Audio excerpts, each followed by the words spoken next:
Eles previram guerras, a vinda do Messias, a ascensão e a queda de grandes impérios.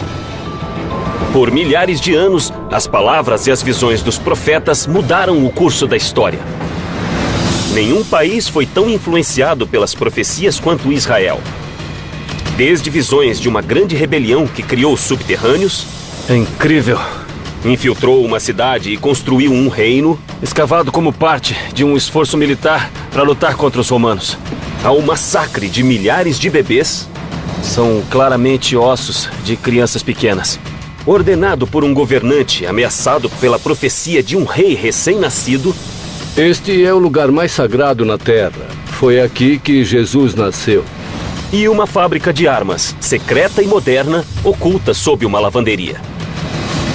Vamos retirar as camadas do tempo em cidades ocultas e conhecer as profecias do subterrâneo.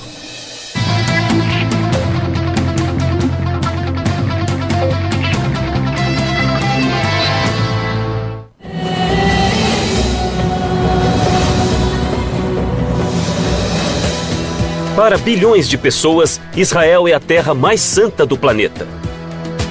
Seus 5.000 anos de história estão repletos de profetas, messias, guerras e derramamento de sangue. Seu presente é assombrado por fantasmas do passado e profecias do futuro.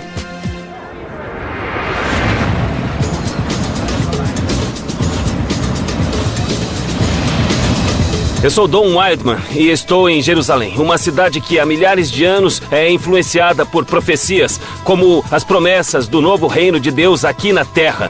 Previsões de guerras sangrentas e alertas do Apocalipse. De Abraão a Jesus e até a Nostradamus, as palavras dos profetas têm orientado reis e influenciado o destino de pessoas comuns como você e eu. Hoje, a cidade antiga que está no cerne das profecias quase desapareceu. Mas se olharmos embaixo das ruas, ainda podemos achar o mundo perdido dos profetas e talvez vislumbrar o futuro. O moderno Estado de Israel foi fundado em 1948. Mas a ideia de um Estado judeu data de milhares de anos atrás, quando os profetas falavam do Messias. No século VIII, o profeta Isaías previu que um Salvador libertaria os judeus de séculos de opressão. Os cristãos acreditam que a profecia se realizou com o nascimento de Jesus em Belém. Mas outra profecia, mais sombria e oculta nos subterrâneos, falava do massacre de milhares de judeus.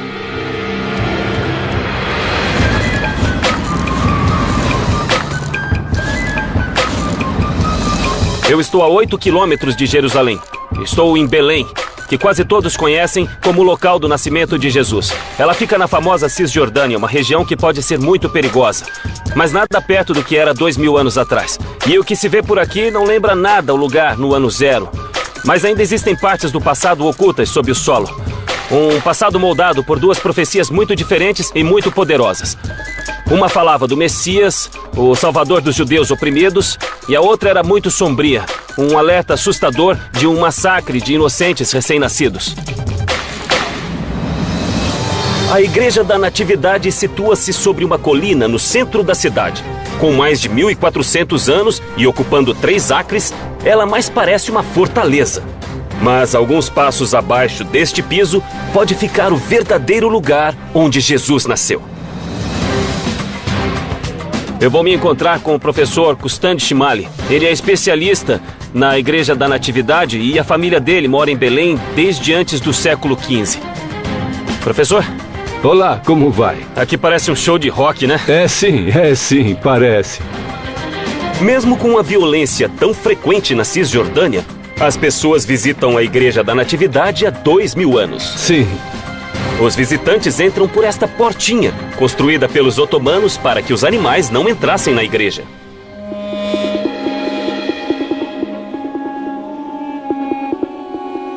Que bonito. Ela é pequena comparada ao que se vê na Europa. É, mas é linda. Mas este é um dos locais mais sagrados da Terra. Com certeza. E é a igreja mais antiga do mundo. A igreja não é um marco arquitetônico. Mas para milhões de pessoas em todo o mundo, o local em que duas profecias foram cumpridas situa-se em uma caverna escura sob o piso da igreja.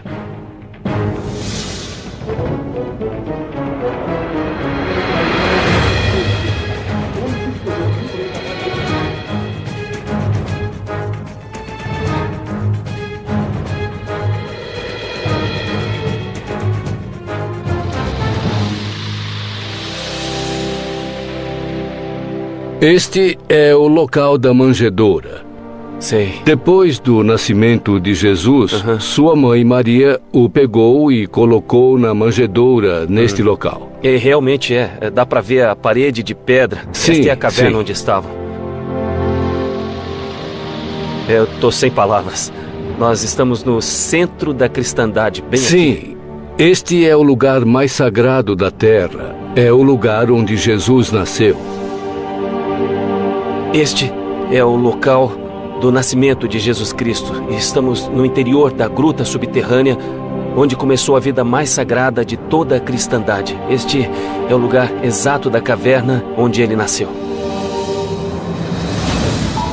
Para muitos, Jesus é o esperado Messias que cumpriu a antiga profecia. Lucas escreveu que Maria e José viajaram 140 quilômetros de Nazaré a Belém para registrar-se no censo romano. Procuraram uma hospedaria, mas dormiram em uma caverna onde havia animais. A partir do século II, os cristãos começaram a fazer peregrinações a grutas. No ano 200, para impedir os cultos cristãos, os romanos construíram o templo de Adonis neste local. No ano 326, quando o cristianismo era a religião dominante do Império Romano Oriental, o imperador Constantino derrubou o templo e construiu uma igreja.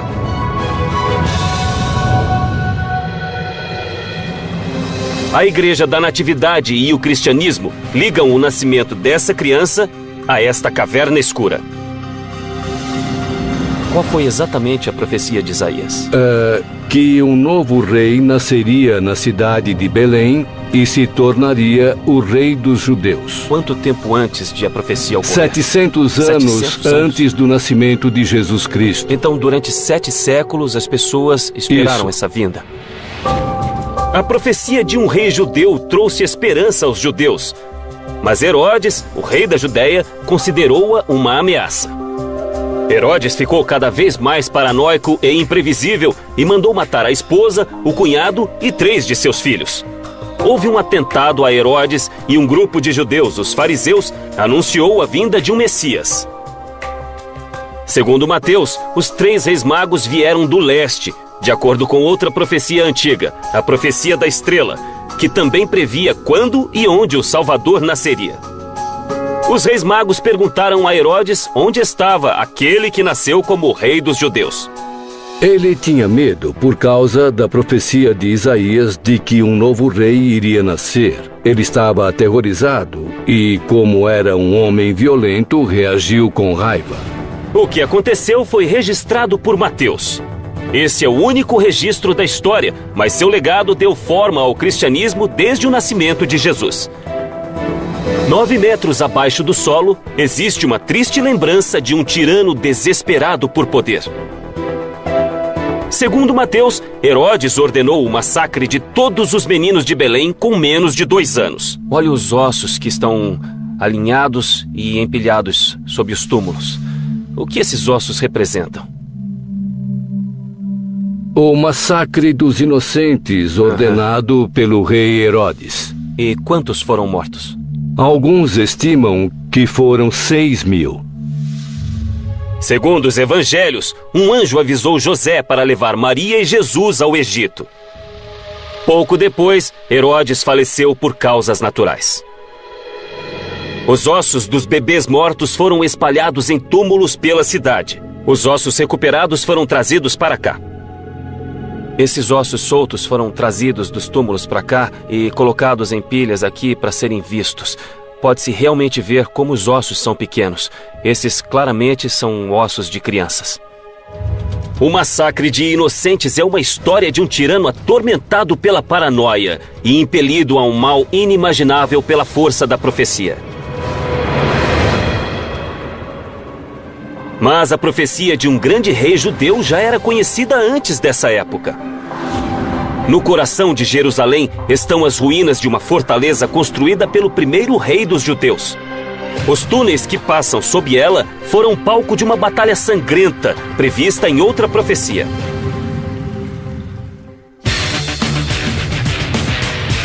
Israel gasta mais per capita para se proteger do que qualquer outro país.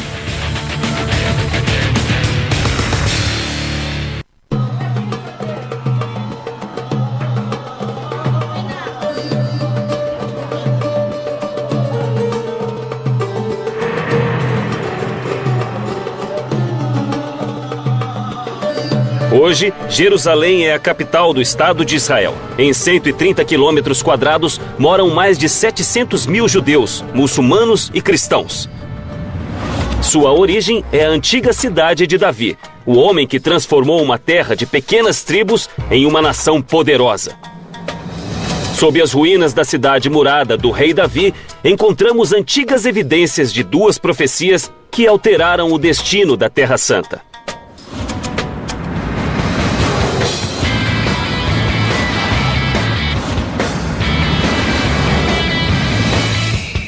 Eu estou a caminho da cidade de Davi. Ela fica bem ali, no final daquela colina. Esta é a origem da antiga Jerusalém, o lugar onde tudo começou.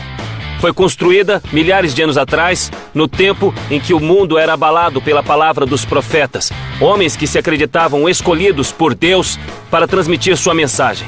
Eles previam tudo, de desastres naturais como terremotos e inundações, a batalhas sangrentas e o declínio de impérios. De fato, eles até previram a destruição deste mesmo local. Sabem de uma coisa? Eles acertaram em cheio. As ruínas da cidade de Davi situam-se ao sul do Monte do Templo, a colina do lendário Templo de Salomão. Eu vou me encontrar com Sharash Lo. Esse homem explorou cada centímetro do mundo sob a cidade de Davi. Vamos descobrir como as profecias literalmente moldaram esta cidade. Então a cidade de Davi fica sobre uma colina. Sim, boa parte dela está sob nossos pés. E por que neste local que a cidade se situa? Porque este é o único lugar em que existe água nos montes de Judá.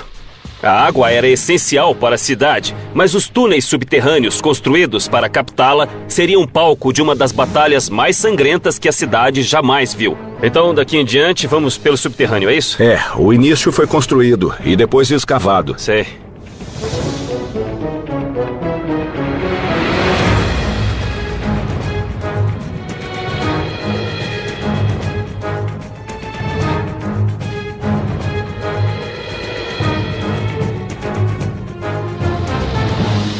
Nossa, então fica mais antigo a partir daqui. Sim, daqui até chegar na água. Estamos, na verdade, na entrada original da fonte da cidade de Davi. Sim. E estas paredes foram escavadas, então Sim, isso tem milhares de anos. desde o tempo de Abraão. Que maravilha.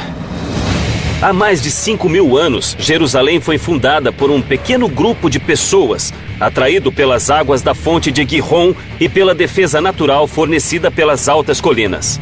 Durante os 2.000 anos seguintes, foram erguidas muralhas para protegê-la das tribos rivais. Mas as mesmas muralhas que afastavam o inimigo também bloqueavam o acesso àquela que era a única fonte de água da cidade. Por volta de 2000 a.C., os canaanitas escavaram um aqueduto secreto que ligava a fonte e a cidade. Além de abastecer a cidade com água, esse túnel teve papel crucial em uma batalha em Jerusalém.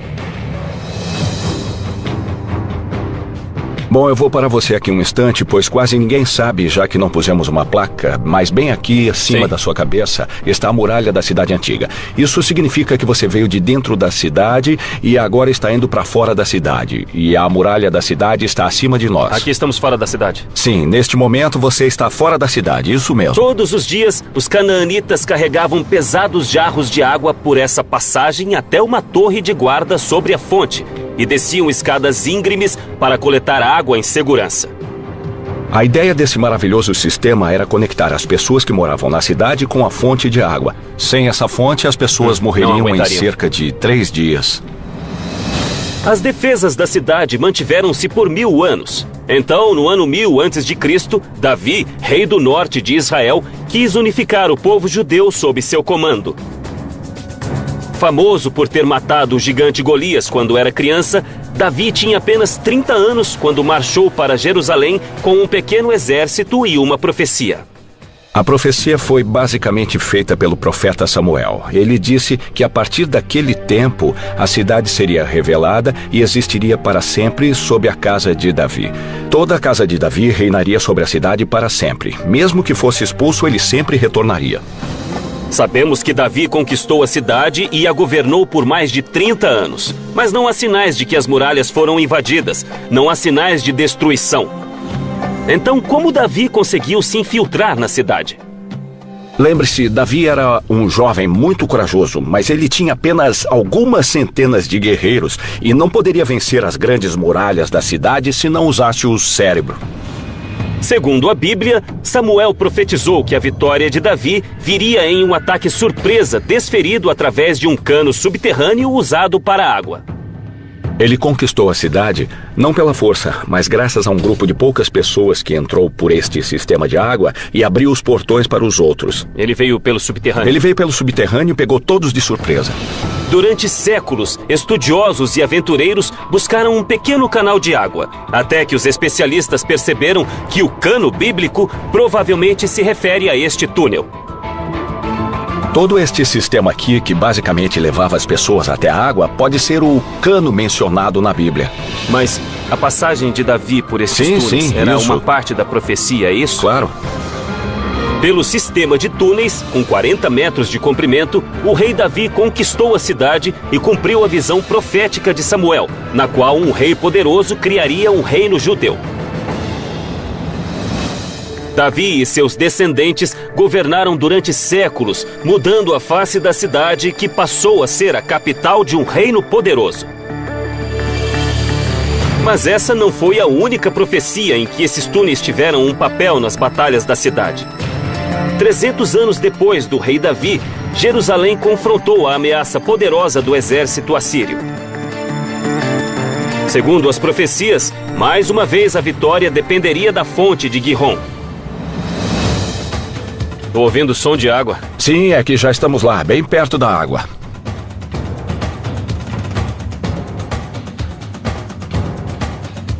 Mas esta água é natural? Esta é a própria fonte de Gihon que estamos falando tanto. A fonte foi usada por muitos anos. Mas em 701 a.C., o exército assírio, com 200 mil homens, varreu Israel. O rei da Judéia precisava de uma defesa que salvasse o reino e cumprisse a profecia de Isaías de que os túneis eram a solução.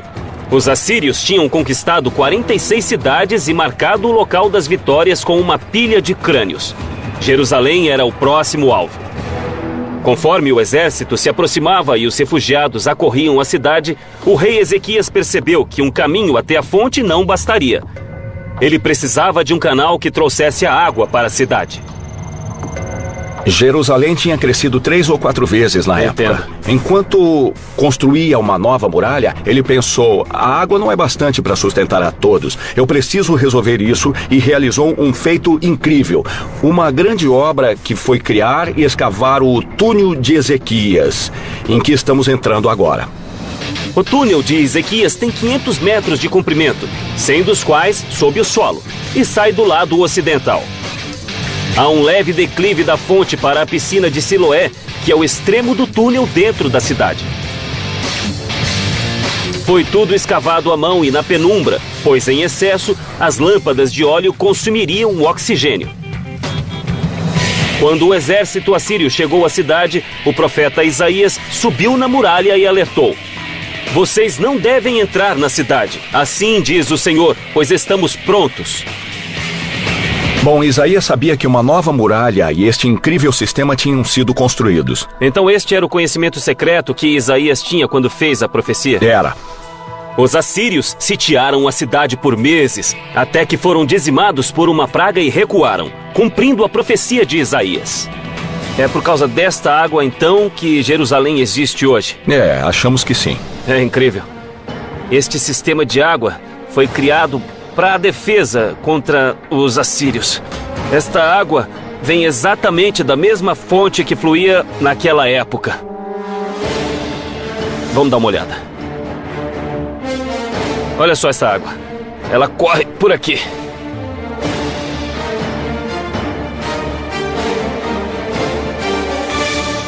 Olha como este túnel é longo.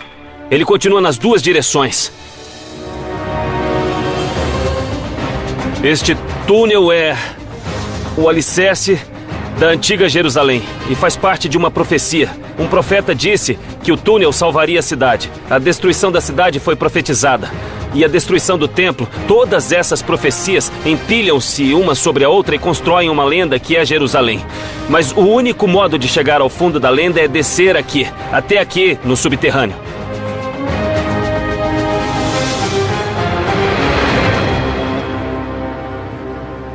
O rei Davi cumpriu a profecia de um reino judeu unificado. Mas em uma terra cercada por impérios, os judeus teriam de lutar para salvar a Terra Santa.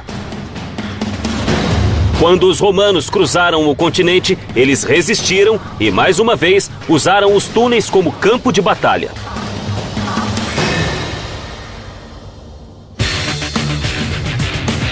O celular, a mensagem instantânea, o firewall e a mensagem de voz foram inventados em Israel.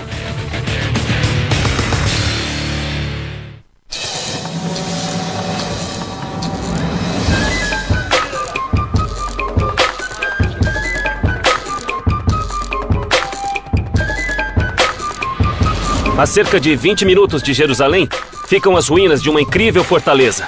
Ela se chama Heródion e seu nome vem do rei Herodes, que é famoso por suas incríveis obras de engenharia e também por seu comportamento imprevisível. Mas seus subterrâneos ocultam uma história diferente. A história de uma profecia tragicamente frustrada, de um derramamento de sangue em grande escala e de uma tragédia de proporções bíblicas. Embaixo dessa enorme montanha feita pelo homem, há um sistema de cisternas e túneis que teve papel crucial em uma das maiores revoltas do mundo antigo. Ela foi liderada por um lendário comandante judeu e impulsionada por uma antiga profecia de um Messias. Para os cristãos, ela se cumpriu com o nascimento de Cristo. Vou encontrar o Dr. Barkai, um arqueólogo israelense especializado no passado do Heródion. Bem-vindo ao Heródion. Obrigado. Protegido por uma fortaleza e apoiado pelos romanos, Herodes governou a Judéia por 34 anos, mas seu reino não durou. Depois da morte de Herodes, as lutas internas e a opressão romana provocaram uma revolta, iniciada no ano 66. Nos anos seguintes, os romanos mataram ou escravizaram muitos judeus. O grande templo em Jerusalém foi destruído e a fortaleza do Heródion desintegrou-se.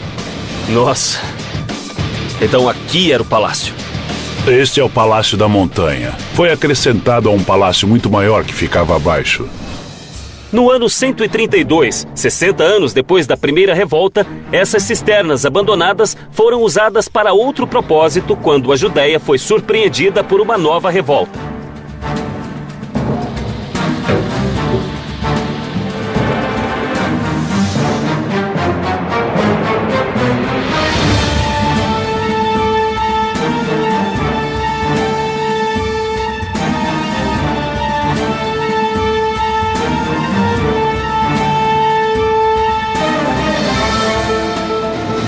Este é o local por onde eles levavam a água direto ao palácio.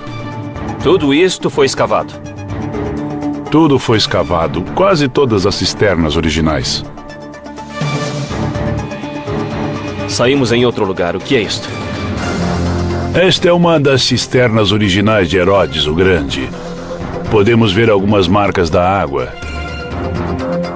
O gesso mais acinzentado é um reboco hidráulico. Ele pode conter água até hoje, embora tenha mais de 2000 anos. Mas em 132, quando irrompeu a rebelião, os judeus transformaram os túneis em uma armadilha mortal. Quando os rebeldes judeus ocuparam as ruínas da fortaleza de Herodes, encontraram um sistema de cisternas e túneis construído 150 anos antes.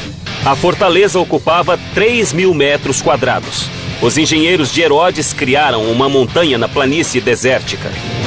Construíram uma estrutura cilíndrica com paredes duplas, cobriram com toneladas de terra e transformaram uma pequena colina em uma imponente montanha de 700 metros de altura. O palácio construído no topo era rodeado por muralhas e torres. Tinha grandes salões, luxuosos aposentos particulares e banhos romanos. O conjunto usava muita água e as cisternas subterrâneas também precisavam ser enormes. Depois da destruição do conjunto, os romanos não se incomodaram com a montanha. Mas os rebeldes conheciam o subterrâneo e seu brilhante líder militar decidiu usá-lo. O líder da segunda revolta era um homem muito carismático. O seu nome era Simão, o filho de Cosiba. Na Torá, o livro dos Números profetiza a chegada do Messias, ou Filho da Estrela, que virá para salvar os judeus. Para os cristãos, que na época eram apenas uma pequena seita judaica, a profecia previa o nascimento de Jesus. Para a maioria dos judeus, Simão era o Messias, a quem chamavam Bar Kokhba, Filho da Estrela. Bar Kokhba era um líder militar brilhante e cruel, que exigia lealdade absoluta. Existe uma lenda de que seus homens tinham de cortar os próprios dedos para demonstrar lealdade. Quando Bar Kokhba e seus homens descobriram as cisternas, criaram um plano engenhoso para usá-las contra 12 legiões de soldados romanos, quase 100 mil homens. Eles escavaram as paredes de gesso das cisternas e foram para todas as direções. É um sistema de túneis muito complexo para confundir o inimigo. O túnel dos rebeldes alcançou mais de 300 metros, expandindo as cisternas que já existiam e criando um sistema mais elaborado, usado para guardar armas e suprimentos e também para emboscar os romanos. Quando o exército romano chegou ao Heródion, os rebeldes usaram a rede de túneis para desferir ataques surpresa. Se os romanos encontrassem os túneis, seriam massacrados. Olha isso, olha só como é feito. Eles escavaram este lado, agora está fechado, mas havia uma saída aqui e uma outra saída aqui. Os rebeldes lutaram por mais de 3 anos, mas no final, Bar Kokhba, o filho da estrela, foi morto e os rebeldes foram dizimados. Os sobreviventes foram aprisionados ou vendidos como escravos. Essa é a saída daqui e também a entrada, mas que batalha mais brutal. Esses homens enfrentaram o Império Romano. Só faria isso quem tivesse convicção. E eles acreditavam ter o apoio de uma profecia segundo a qual seu líder poderia ser o Messias. E depois foram vencidos, com resultados catastróficos para o povo judeu. A desolação começa aqui, no subterrâneo. Há milhares de anos, Israel é o lar do povo judeu. Mas os grandes impérios deixaram sua marca na região. Egípcios, romanos e uma cidade grega perdida ainda estão aqui, sob o solo do deserto.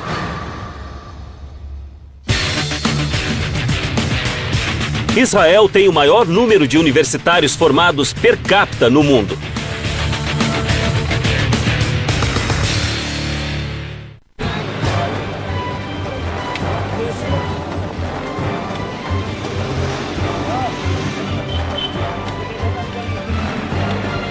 Apesar de milhares de anos de turbulência, Jerusalém continua a existir.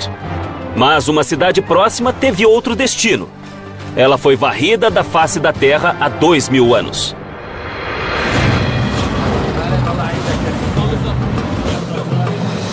Estou a 56 quilômetros de Jerusalém, nas ruínas de uma cidade antiga chamada Maresha. Bom, eu admito que não parece muito, mas acredite em mim, há um outro mundo oculto bem embaixo dos meus pés. Por quase 1000 anos, este foi um sangrento campo de batalhas entre os pagãos que viviam aqui e os hebreus de Jerusalém. Quando essa longa e violenta guerra irrompeu, só havia um refúgio seguro, que fora construído cuidadosamente por séculos. Uma outra cidade, subterrânea.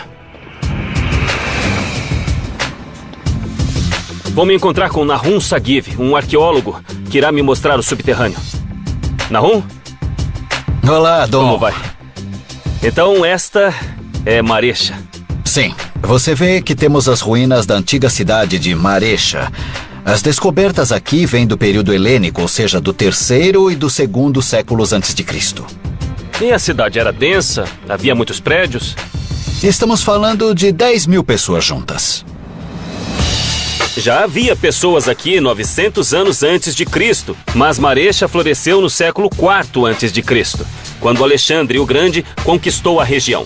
Ele pretendia expandir a cultura grega e Marecha tornou-se um centro vital para a sociedade helênica, atraindo outros pagãos durante 200 anos. O reino de Alexandre fora previsto pelo profeta Daniel, mas não era difícil prever problemas para uma cidade pagã no centro do território judeu. Em 113 a.C., uma guerra decisiva com os Macabeus, guerreiros judeus vindos de Jerusalém, destruiu o sonho de uma grande sociedade grega e transformou Marecha em cidade fantasma. Hoje Marecha desapareceu, mas o mundo subterrâneo de Alexandre o Grande ainda está aqui.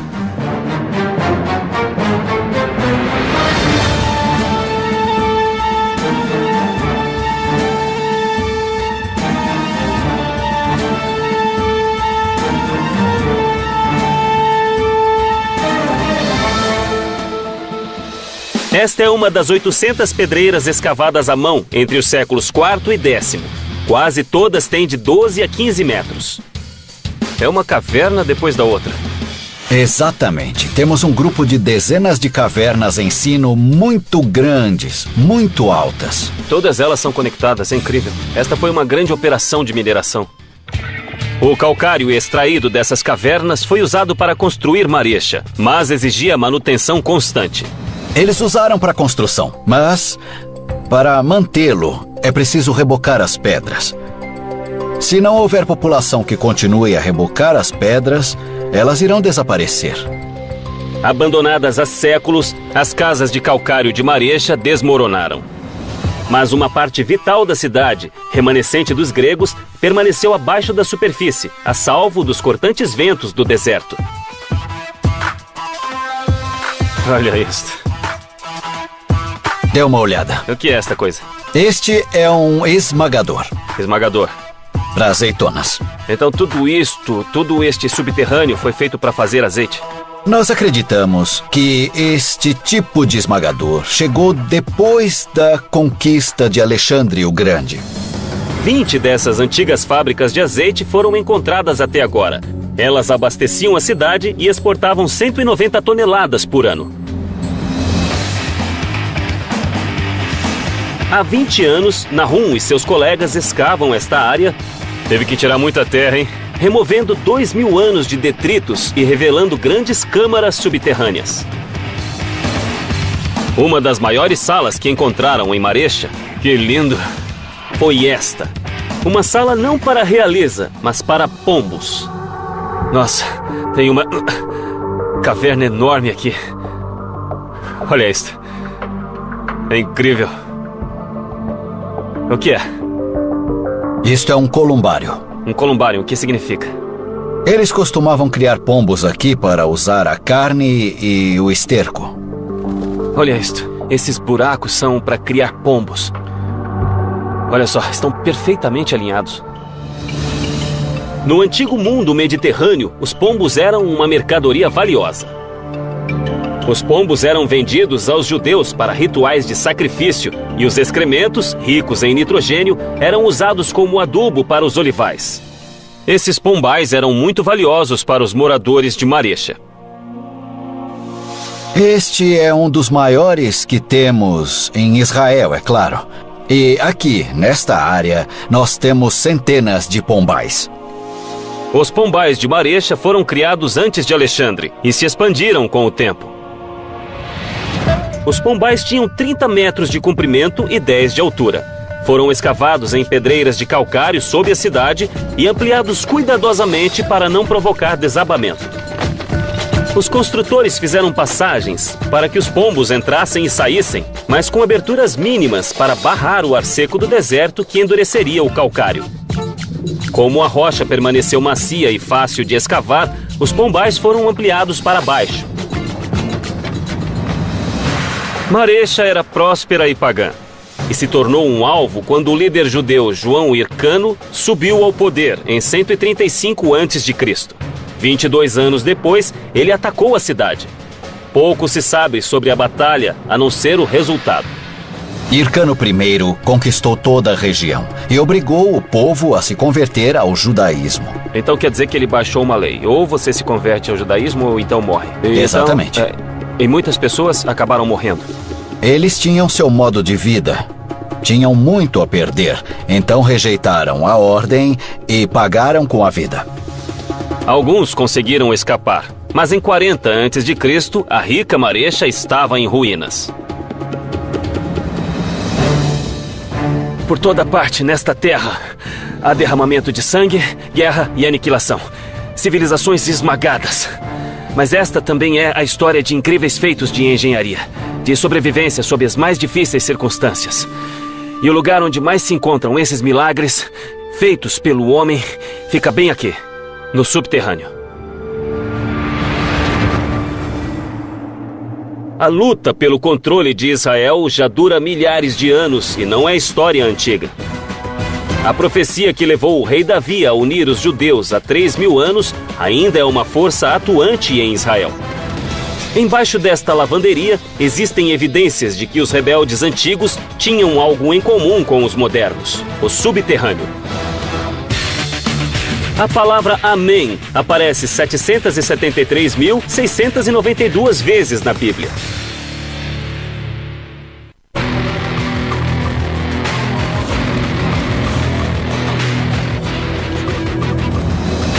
Em 1945, Jerusalém e o resto de Israel eram parte da Palestina, controlada pelos ingleses. Mas os 500.000 judeus que viviam aqui estavam determinados a cumprir a profecia de Ezequiel, de que Deus iria reunir seu povo e reconstruir Israel.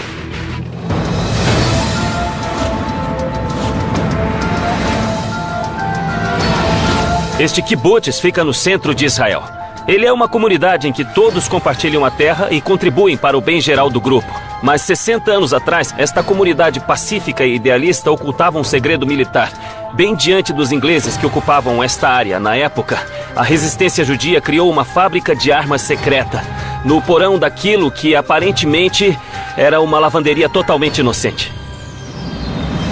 Situado apenas 45 quilômetros a noroeste de Jerusalém, o pequeno kibbutz Ayalon teve importante papel na criação de Israel. Eu vou me encontrar com Shalom Hillel, que realmente trabalhou nesta fábrica secreta e pessoalmente ajudou a montá-la. Ele está bem ali. Shalom? Bem-vindo. Bem-vindo ao Instituto Ayalon. Muito obrigado. É uma honra. Shalom Hillel, um dos fundadores de Israel, foi voluntário da Haganah, uma organização paramilitar judia secreta. Desafiando os vizinhos árabes hostis e as forças de ocupação inglesas, Shlomo arriscou a vida nesse kibbutz. Aqui embaixo? Sim. Por favor. Então, existe uma fábrica de armas secreta sob nossos pés. Isso mesmo. Faz muito barulho. Como nunca descobriram que estava aqui? Precisávamos desta máquina de lavar. Ela tinha de funcionar o dia inteiro. Entendo. Para fazer um barulho que cobrisse outros ruídos Isso aqui que houvesse. faz muito barulho? Faz barulho a funcionar, sem dúvida. Vamos ver. Ah, muito bom. Esse barulho encobria a fábrica. Era né? esse barulho, sim. E funciona muito bem. Como parte da operação de disfarce, o kibbutz começou a lavar a roupa dos oficiais ingleses. Vocês lavavam as roupas dos ingleses de quem queriam ocultar isto? Sim, eles ficavam satisfeitos porque fazíamos um bom trabalho. E o que teria acontecido com vocês se descobrissem? Eles teriam prendido? Teriam... Não, provavelmente mais que isso, porque havia pena de morte para quem produzisse armas. Está falando de garotos de 17 anos. 17 anos, você tinha 22. Eu era o mais velho. A vida dos jovens dependia de manter a fábrica em segredo sob a fachada da vida cotidiana. Nossa, olha só isso. É muito bom. Olha só. Era preciso ser rápido naquela época. Com certeza. Não se podia demorar muito tempo. Esta era a fachada. É surpreendente. Esta é uma história incrível.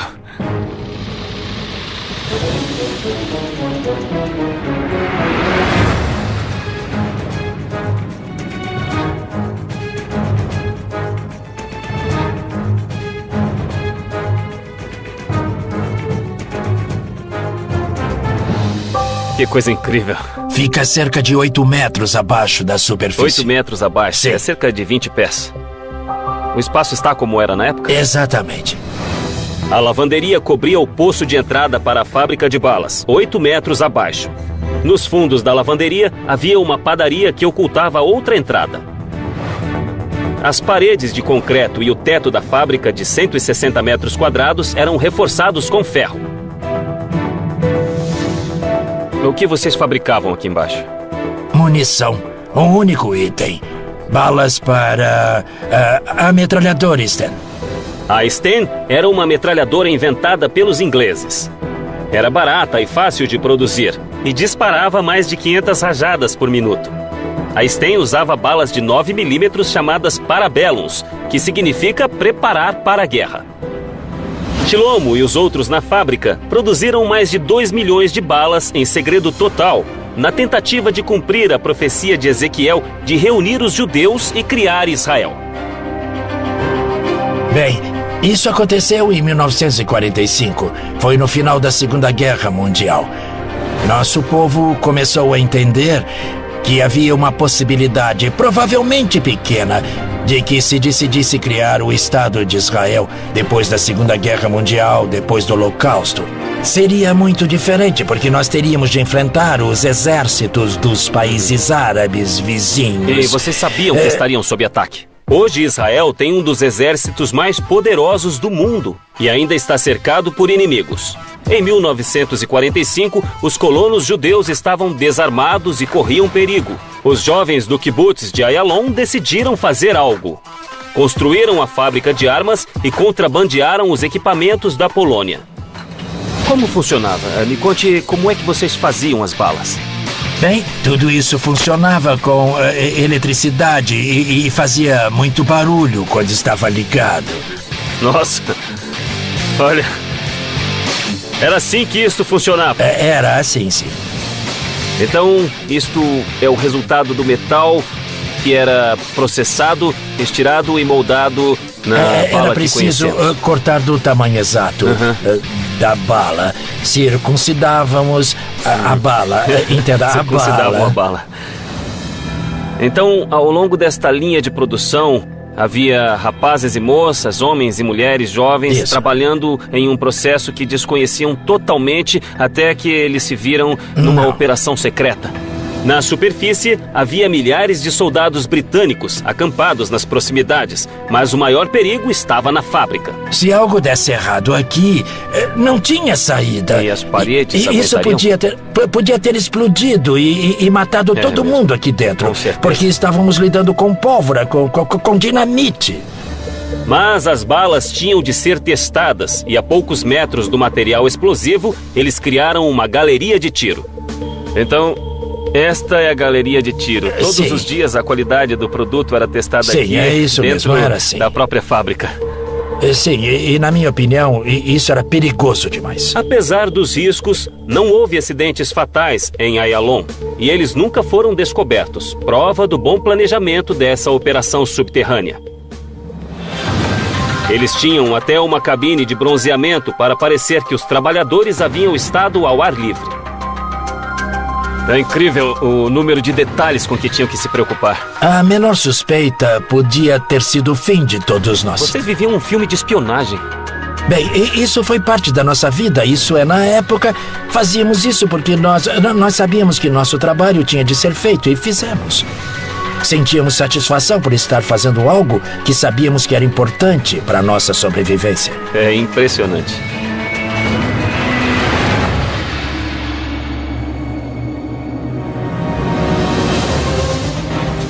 Por milhares de anos, as palavras dos profetas influenciaram Israel, da promessa de um Salvador a alertas de guerra e previsões do futuro da humanidade. Os dias dos profetas terminaram, mas no século XXI, suas antigas visões ainda assombram o futuro.